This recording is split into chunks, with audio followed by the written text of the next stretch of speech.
Nous sommes à Peyrehorade dans les Landes, à la frontière du Pays Basque et du Béarn. 3500 habitants, tous unis par un sentiment d'appartenance très fort à leur village. Ici, on aime le rugby, la musique, la fête et la bonne chère. Bonjour messieurs, dames, c'est pour manger ou manger Tout commence avec la décision du village de Peyrehorade de faire revivre un bâtiment de son patrimoine auquel il est particulièrement attaché. Les travaux sont d'envergure et le budget municipal insuffisant.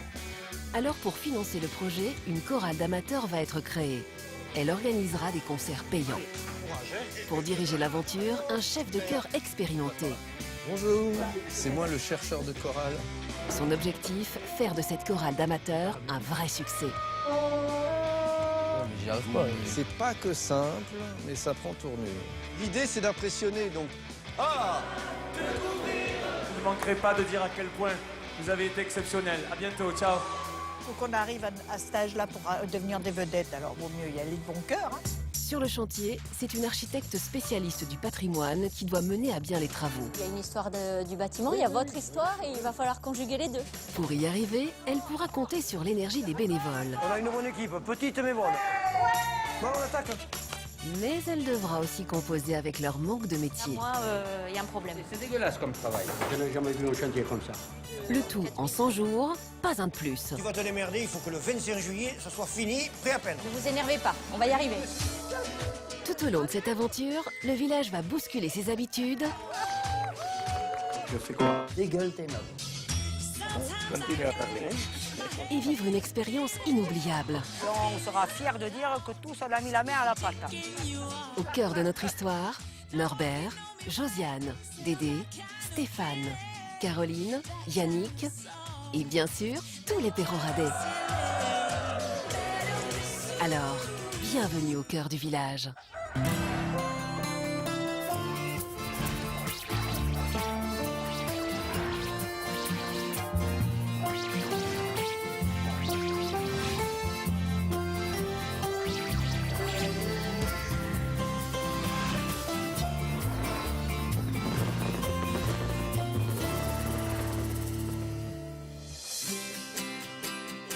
Notre histoire commence ici, à la mairie de Peyrehorade, avec la décision du maire de rénover les anciens abattoirs du village, abandonnés depuis plusieurs décennies. Construit dans les années 20, ce bâtiment est un vestige de l'architecture industrielle de l'époque Art déco, un des premiers construits en béton dans la région. Un style que l'on retrouve sur la côte basque, notamment avec le casino ou le musée de la mer de Biarritz. Pendant plus de 50 ans, l'élevage et l'abattage ont été au centre de l'activité économique du pays. Si les abattoirs devaient disparaître, ça me ferait un petit pincement au cœur quand même. C'est parce que j'ai passé mon enfance là-dedans, tout mon apprentissage. Pour tous les Peyrehoradais, ce lieu est chargé d'histoire et de souvenirs. Pas question donc de le voir disparaître. Pour mes grands-parents, pour mes parents, c'est important d'avoir ce bâtiment qui reste parmi nous. Je suis attachée à ce bâtiment parce que je suis née à Peyrehorade et donc petite, je venais faire du vélo avec mes frères, mes copains.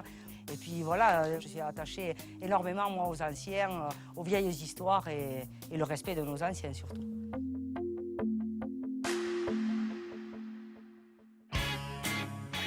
À moins d'1 kilomètre des anciens abattoirs, l'association musicale La Clique étouffe dans des locaux vétustes et exigus.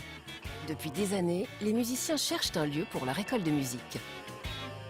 Bonsoir messieurs, dames. Juste avant d'attaquer la répétition, on a reçu un courrier qui nous a fait plaisir. Ça a été voté au conseil municipal, donc il nous file, pour l'école de musique, les abattoirs, voilà, comme locaux, voilà. Donc on aura quelque chose à nous, voilà.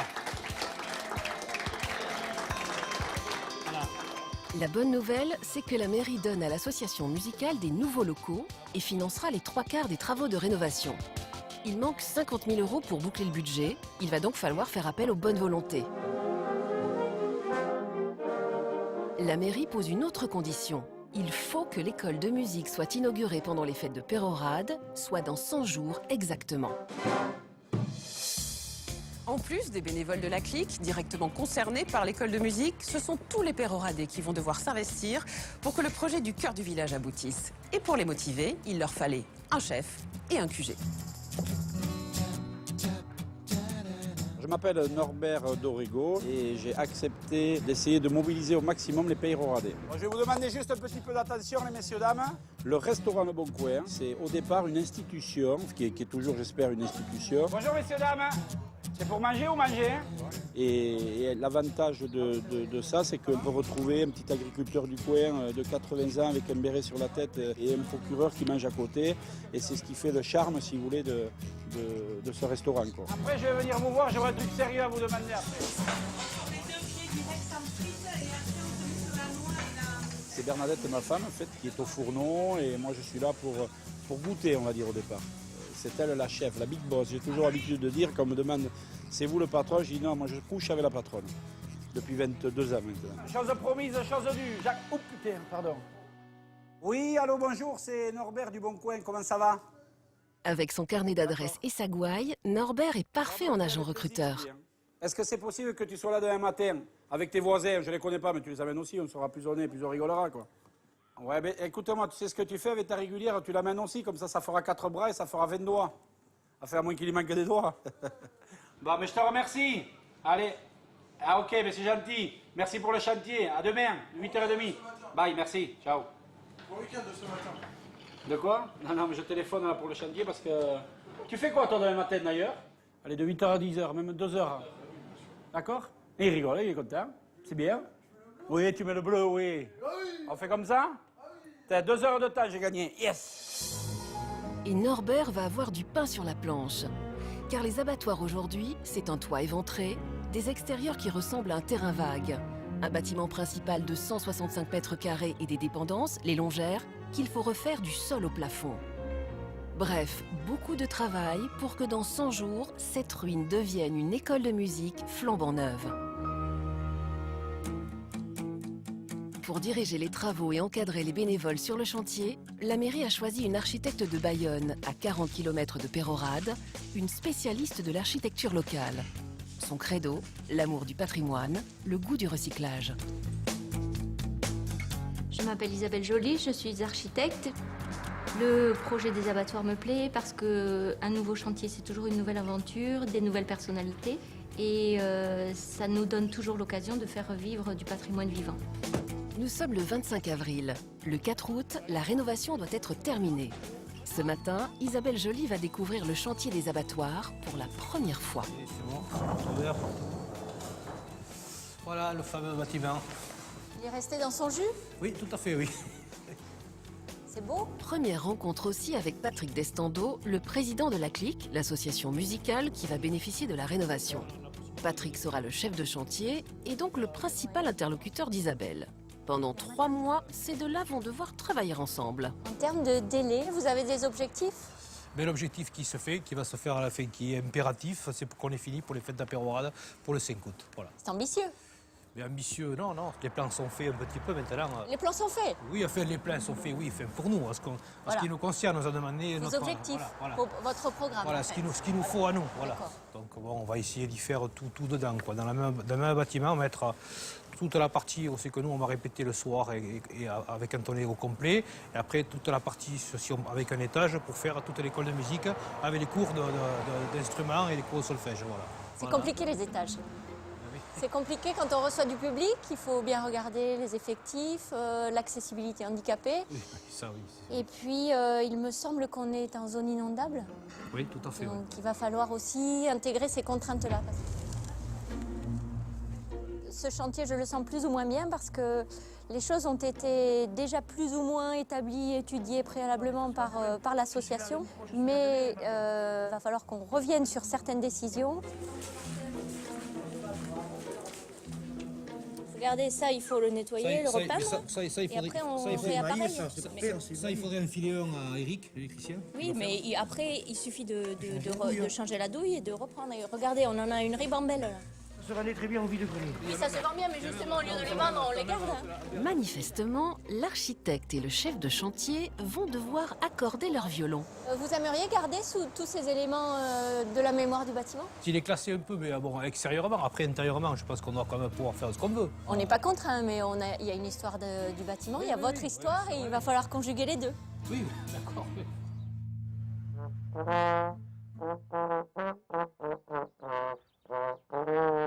suis Patrick Destando. Je suis président de l'ASSO depuis 16 ou 17 ans maintenant. Voilà. Maintenant, ça va faire 30 ans. Ouais, 30 ans que je fais du trombone à la Philharmonie.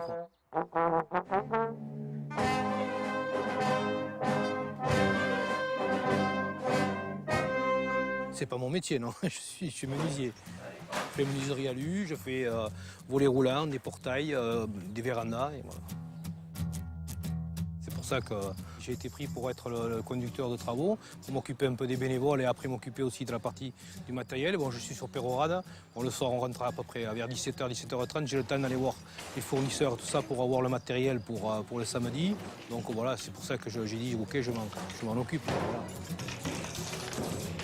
Moi, je regarde surtout le côté pratique et puis le côté avancé, quoi. Voilà, j'ai peut-être ce côté un peu speedé parce qu'il faut que, voilà, il faut que le soir, au bout de la journée, il faut que le soir, il y ait quelque chose de fait, quoi. Sinon, je suis malade, quoi. S'il n'y a rien de fait, bon, ça y est, c'est fini. Je ne veux pas non plus avoir un truc à faire sauter tous les budgets, quoi. Ça sert à rien, quoi. Ce qu'il nous faut, ce qu'il faut pour travailler, au point, voilà. Tout en restant raisonnable. Voilà. Ce même 25 avril, c'est jour de marché à Pérorade. Un Parisien débarque dans le village avec une drôle de façon de se présenter. Bonjour. C'est moi le chercheur de chorale. Je cherche des choristes pour les. Voilà. Parce qu'on fait appel aux bonnes volontés pour restaurer des abattoirs, les abattoirs de Pérorade. Jean-Marie Lot est un musicien réputé. À Paris, il collabore avec les plus grands, de Yannick Noah à Zazie. Et surtout, il participe aux enregistrements des Chœurs des Enfoirés. Le but de Jean-Marie, convaincre les Péroradais de chanter avec lui. Il a 100 jours pour monter une chorale d'amateurs, le chœur du village, et organiser des concerts payants pour boucler le budget des travaux. Ce qui va être compliqué, c'est de trouver vraiment le moyen d'amener le plus grand nombre de gens possible à participer et à chanter sans se poser de questions. Pardon ? Oui, j'aime encore mieux le lait de ma nourrice. J'aime le jambon et la saucisse. J'aime le jambon, la fille, les rois. Ah ben voilà. Jean-Marie a aussi l'habitude de travailler avec des amateurs. Sa chorale Les Voisins du Dessus fait salle comble partout en France. Sa philosophie, tout le monde est capable de chanter, même ceux à qui on a toujours dit le contraire. Sa méthode, auditionner les Péroradais et tous les Péroradais. Moi, il faut que je fasse chanter des gens. Oui, mais là, ne compte pas sur moi. Non, mais vous me chantez quoi? Je sais pas chanter. Papa Noël. Les Landes, le Pays Basque, le Béarn, c'est une terre de chant. C'est une terre de musique. On peut imaginer que mettre un projet musical en route trouve tout de suite une résonance dans ce type d'endroit. On va essayer. Après les canards gras du marché, un autre incontournable du sud-ouest, la pelote basque. Ici, on frappe la balle. Bonjour. Vous jouez tous les jours? Pas tous les jours. On travaille entre-temps. Parce que moi ici, je suis là pour faire un chœur. Vous chantez des fois quand vous jouez ici? La tradition, c'est que les points sont chantés en basque. Tout à fait. C'est vrai? Au Pays Basque. Au Pays Basque. Comme si en français on disait 3, 2, non, mais 6 à 0. Il chante bien, lui. Oui, il chante très bien, lui. Très bien. Alors là, c'est le piège, parce que forcément, parce que tu veux que je t'en chante là. 4, 3. Faut que je dise 3, 4. Non, c'est bon. Ah. Je vois à l'intérieur des images, des couleurs.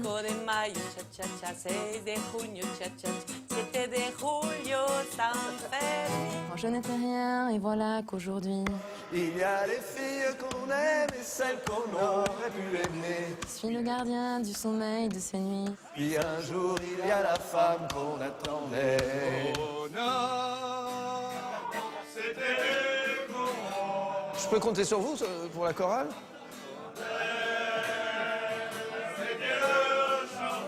Faudrait qu'on soit quelques-uns, ça serait sympa. Bah là, ça fait quelques 3 déjà. Les amateurs, c'est bien, mais Jean-Marie a tout de même besoin de se rassurer avec la présence de quelques chanteurs confirmés dans sa chorale. Et justement, dans la région, il y a une vraie tradition de chœur d'hommes. Les gaouyous, les joyeux en gascon, sont de Pérorade. Ils existent depuis 1904. Ils ont un répertoire traditionnel et religieux.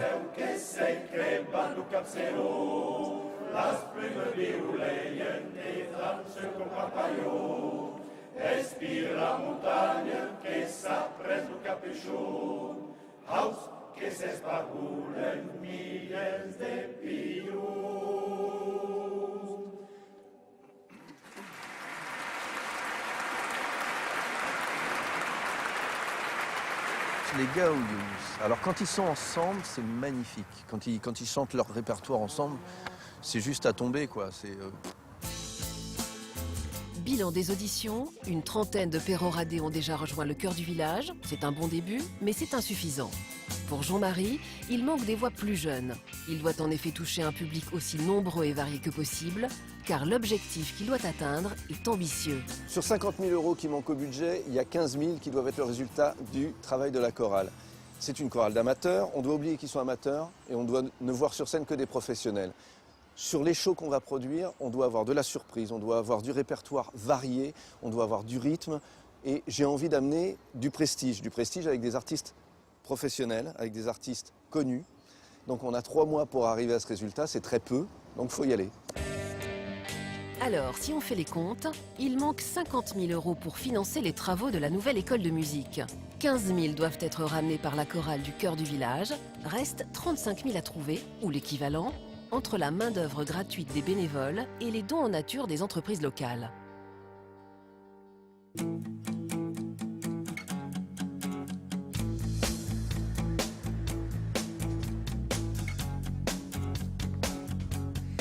Je suis à Bayonne où je rejoins Isabelle Joly dans son cabinet d'architecte. J'ai envie de savoir ce qu'elle va faire de ce projet et surtout comment elle va réussir à transformer des anciens abattoirs en école de musique. La mairie de Pérorade nous a confié de très beaux plans aquarellés de l'époque. On a même les carcasses d'animaux suspendues au dispositif métallique. Alors justement, dites-moi. Alors, le bâtiment d'origine date de 1928. On a affaire à plusieurs corps de bâtiments. Donc un grand bâtiment avec 2 grandes salles de très beau volume. Qu'est-ce qui va se passer dans ce bâtiment principal? La salle de droite va conserver toute sa grande hauteur, puisque c'est une salle de répétition où toute la clique a envie de jouer ensemble, donc il nous faut du volume. Et puis des longères, donc un bâtiment annexe où on avait certaines étables pour stocker les animaux et qui vont servir de petites salles de musique. Et donc le projet au final pourrait être comme celui-là? Caroline, ça c'est la réalité, c'est ce qu'on verra Si tout se passe bien, oui, c'est ce qu'on verra normalement. Isabelle, vous êtes quelqu'un qui aime recycler, qui aime trouver des idées très originales. Est-ce que ça, vous allez pouvoir le faire sur ce projet-là? Évidemment, on a un budget qui est serré par rapport à la municipalité, par rapport aux objectifs de l'association aussi. Donc, dans les longères, nous avons trouvé, lors de la première visite, des gros luminaires, des grosses gamelles en fer émaillé, que j'aimerais recycler, notamment dans les pièces qui pourraient avoir de la hauteur sous plafond. Donc, pour résumer, respect du patrimoine et recyclage sont les maîtres mots du projet. La future école de musique, c'est d'un côté le bâtiment principal, avec une grande salle de répétition pour les orchestres, et dans les longères, 3 salles pour les cours de musique et un espace réservé à la danse. Et bien maintenant, il n'y a plus qu'à.